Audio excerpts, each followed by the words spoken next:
नरेंद्र मोदी वाराणसी में थे। नोटबंदी पर कांग्रेस के हमले का एक एक करके जवाब दे रहे थे और इस बार मोदी के निशाने पर कांग्रेस के दिग्गज थे। कांग्रेस के पूर्व प्रधानमंत्री मनमोहन सिंह, पूर्व वित्त मंत्री पी चिदम्बरम और कांग्रेस के उपाध्यक्ष राहुल गांधी तक मोदी के निशाने पर थे और मोदी ने एक एक करके सबकी पोल खोली और कांग्रेस की पूरी पोल खुल गई। मोदी ने सबसे पहले मनमोहन सिंह पर निशाना साधा।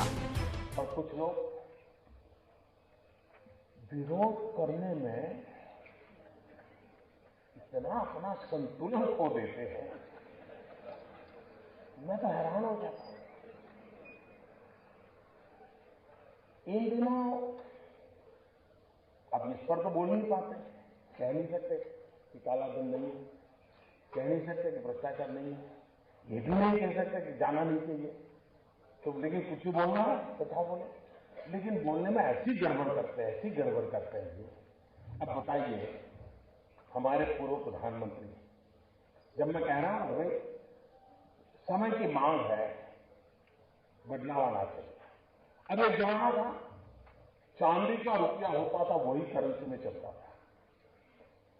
वक्त बदलते बदलते कागज का आ गया, चला है नहीं चला है। अब वक्त बढ़ रहा है तो टेक्नोलॉजी से ऑनलाइन बैंकिंग हो रहा है, आपके मोबाइल फोन में ही आपकी बैंक है। तो मैं तो कह रहा हूं भाई, अब बिना जेब में नोटों के थप्पे भरे बिना भी काम हो सकता है। तो भारत के पूर्व प्रधानमंत्री डॉक्टर मनमोहन सिंह जी, और लोगों को लगता है कि मनमोहन सिंह जी वित्त मंत्री थे, फाइनेंस हमारे देश के प्रधानमंत्री थे, लेकिन बहुत कम लोगों को मालूम है कि 1970-72 से वो देश की अर्थव्यवस्था की कोर टीम में हमेशा रहे हैं। इतना लंबे सर तक और इतने साफ कुशलता, देखो कोई दाग उनको नहीं लगता है, होता सब है।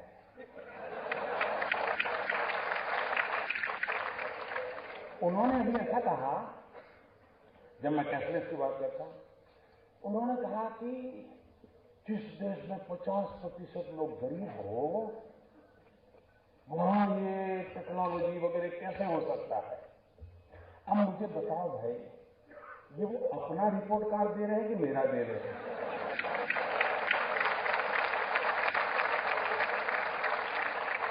ये 50% गरीबी, ये विरासत किसकी मैं झेल रहा होगी। मनमोहन सिंह जी, आप विरोध करे कोई बात नहीं, आप पूर्व प्रधानमंत्री हैं, हम गंभीरता से लेते हैं आपकी बात को, लेकिन आप अपना रिपोर्ट कार्ड दे रहे हैं, ये मुझे खुशी हो रही है। मनमोहन सिंह के बाद मोदी के निशाने पर पी चिदम्बरम आ गए थे। नोटबंदी पर चिदम्बरम के दिए बयान पर मोदी ने उन्हें घेर लिया। दूसरे महानुभाव जो देश के वित्त मंत्री रहे, वो लेख भी लिखते हैं, श्रीमान चिदम्बरम जी। उन्होंने कहा कि हमारे देश में 50% गांवों में अभी भी बिजली नहीं है, तो कैशलेस कैसे करोगे? अब बताइए साहब, कहीं पर बिजली थी किसी गांव में, मैंने आकर के खंभा उखाड़ दिएगा।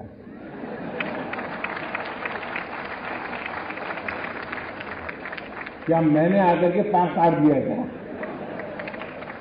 मतलब चिदम्बरम जी, 2014 में तो आप कहते थे कि हमने इतना विकास किया है, काशी में मोदी की जमानत जब्त होनी चाहिए। अब कहते हैं 50% गांव अंधेरे में डूबे पड़े हैं। ये मोदी का विरोध करने में, ये देखिए साहब, एक काशी का बच्चा है,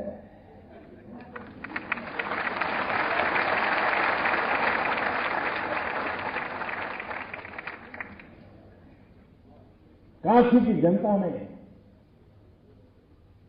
मुझे पाला,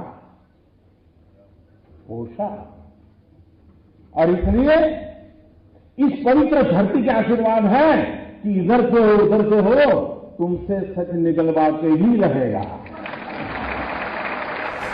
मनमोहन सिंह और पी चिदम्बरम के बाद बारी आई कांग्रेस के उपाध्यक्ष राहुल गांधी की। मोदी ने राहुल की मिमिक्री भी की और राहुल के भूकंप वाले बयान पर चुटकी भी ली। उनके एक युवा नेता हैं, अभी भाषण सीख रहे हैं, ऐसा तो हो गया।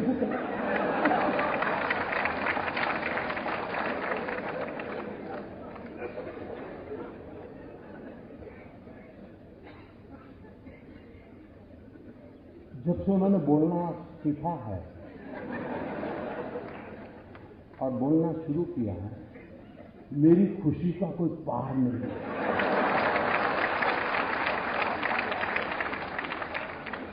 दो 2009 में पता ही नहीं चलता था कि भाई इस पैकेट के अंदर क्या है, पता ही नहीं चलता था। अब पता चल रहा है कि ये है, ये नहीं। न बोलते तो बड़ा भूकंप आ जाता था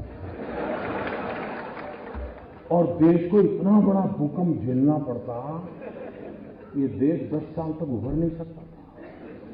लेकिन अच्छा हुआ कि बोलना शुरू हो गया तो पता चल रहा है भूकंप की संभावना बची नहीं, क्योंकि देश की जनता समझती है। जी, इन्होंने बड़ा मजेदार कहा। उन्होंने कहा जिस देश में 60% लोग अनपढ़ हो, वहां मोदी ऑनलाइन बैंकिंग की बात कैसे कर सकता है? मुझे बताइए साहब, कोई पढ़ा लिखा था क्या? मैंने कोई जादू तो ना किया कि वो अनपढ़ हो गया? ये 60% अनपढ़ थे। ये रिपोर्ट कार्ड आपने किसका दिया जी, जरा बताओ तो। भाइयों बहनों, ये क्या कर रहे हैं उनको भी समझ नहीं है। लेकिन अच्छा है, किसी का काला धन खुल रहा है तो किसी का काला मन खुल रहा है।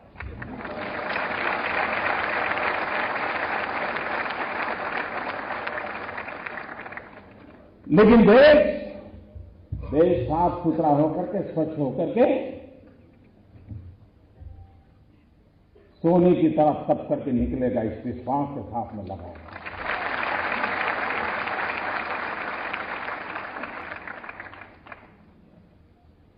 मैं यूनिवर्सिटी के कैंपस में आया हूं, पढ़े लिखे लोग हैं, मेरा आपसे आग्रह है, मेरी बीएचयू के सभी नौजवानों से आग्रह है, जो इस सभागृह में होंगे, जो बाहर होंगे, सबसे आग्रह है, और भूतपूर्व विद्यार्थियों से भी आग्रह है मेरा।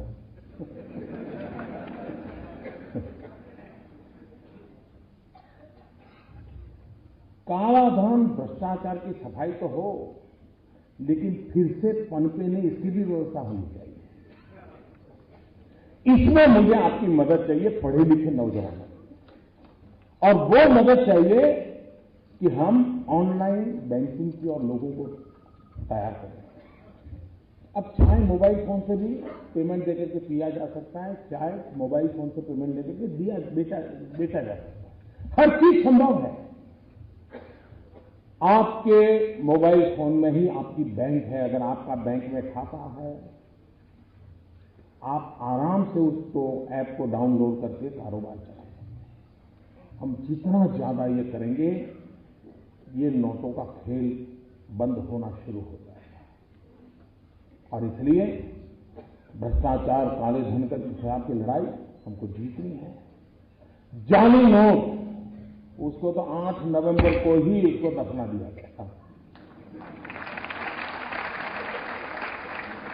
आतंकवाद, नक्सलवाद, माओवाद, नॉर्थ ईस्ट में इंसर्जेंसी, सारा कारोबार एक झटके में चौपट हो गया।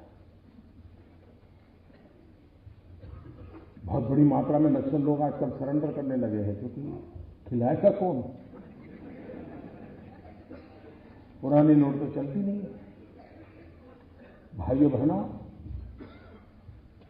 कुछ निर्णय ऐसे होते हैं कि जो समाज जीवन में एक बहुत बड़ा बदलाव लाते हैं, और कुछ लोगों को विरोध करना है। आप हैरान होंगे साहब, देश की सेना के जवान मौत को मुट्ठी में